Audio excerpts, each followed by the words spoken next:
trabajadores están reclamando una serie de cuestiones, se suma a una parte de lo que llamamos campo porque quieren obras, Verónica. Quieren obras y concretamente denuncian que necesitan de estas obras en las rutas para sacar la producción. Se trata de un relevamiento de Confederación de Asociaciones Rurales de Buenos Aires y La Pampa, que definió que el 63% de las rutas está en condiciones regulares o en malas condiciones y por este motivo están entonces haciendo esta solicitud. Dicen que es fundamental precisamente para poder trasladar la producción agropecuaria y también de granos. 120 kilómetros, 120.000 kilómetros de ruta es el total que realizó este relevamiento. 70.000 está en una situación complicada. Están indicando además que pagan obviamente la tasa vial que recaudan los municipios, también la tasa de guías y señales y que estos fondos no se están destinando para la reparación de las rutas. Además, sabemos que el presupuesto 2019 en la provincia de Rosario aumentó un 37,5% el impuesto inmobiliario rural. Sí. Se va a recaudar el año que viene más de 1.000 millones de pesos extra por este tributo y por este motivo entonces la solicitud de Carvap para que parte de estos fondos, tanto de los municipios como de la provincia, sean destinados a la realización de obras viales en territorio bonaerense. Muy bien, esa es la exigencia o el pedido que está haciendo Carvap para que se puedan hacer estas obras, en definitiva, estas rutas. A ver, vamos a hablar ahora con Matías Cremonte, que es presidente de la Asociación de Abogados Laboralistas. Gracias por estar aquí. A ver, en los últimos tiempos vienen, algunos dicen, cuando hay un fallo de algunos jueces laboralistas, después vienen algunas denuncias o intenciones de poder sancionarlos. Y por otro lado, se están denunciando aprietes a los abogados. ¿Es así esto?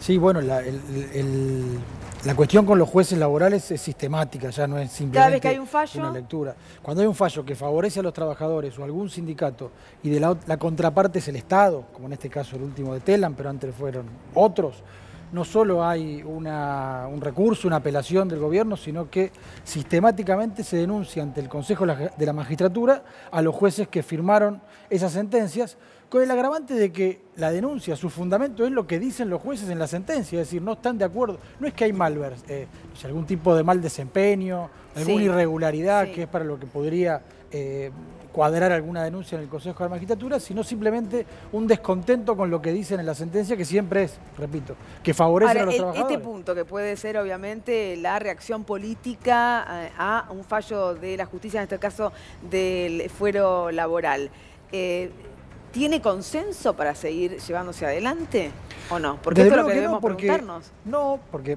incluso en el Consejo de la Magistratura todas fueron desestimadas hasta ahora. Es decir, que no resiste el menor análisis, que jurídicamente es totalmente descabellado, pero el fundamento es otro, o mejor dicho, la finalidad es otra. Es generar un estado de temor entre los propios jueces laborales, diciendo, bueno, si fallo de esta u otra manera, puedo llegar a tener un problema, puedo ser denunciado ante el Consejo de la Magistratura, puedo perder mi trabajo, puedo ser sancionado. Esa es la verdadera finalidad de la denuncia. Por eso la reacción es absolutamente contraria a la buscada, ¿no? De todo. A ver, los abogados laboralistas, los jueces laborales, los sindicatos, todos nos manifestamos repudiando esa práctica sistemática, contraria en definitiva a los intereses de los trabajadores, porque el problema es que los que se perjudican por fallos contrarios a los derechos de los trabajadores son los trabajadores, los que se perjudican por la debacle del fuero del trabajo, debacle de edilicia, debacle de falta de jueces, procesos que duran 5 años, son los trabajadores. Los que se perjudican con las reformas laborales regresivas son los trabajadores. O sea, lo que resaltamos es que el verdadero destinatario de toda esta política son los trabajadores y sus derechos. Néstor.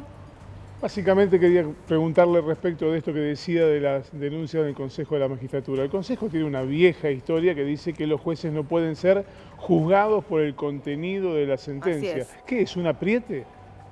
Por donde lo miremos, porque justamente hasta el Consejo de la Magistratura en su conformación reciente, anterior a esta modificación, desestimó las denuncias con ese mismo fundamento, con esa jurisprudencia. Pero, doctor, el Consejo de la Magistratura tiene una fuerte impronta vinculada con el oficialismo, de hecho tiene una mayoría oficialista.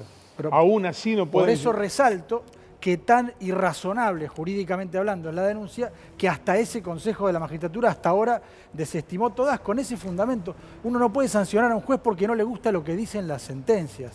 Y además en todos los casos, repito, quien estaba en la contraparte era el Estado.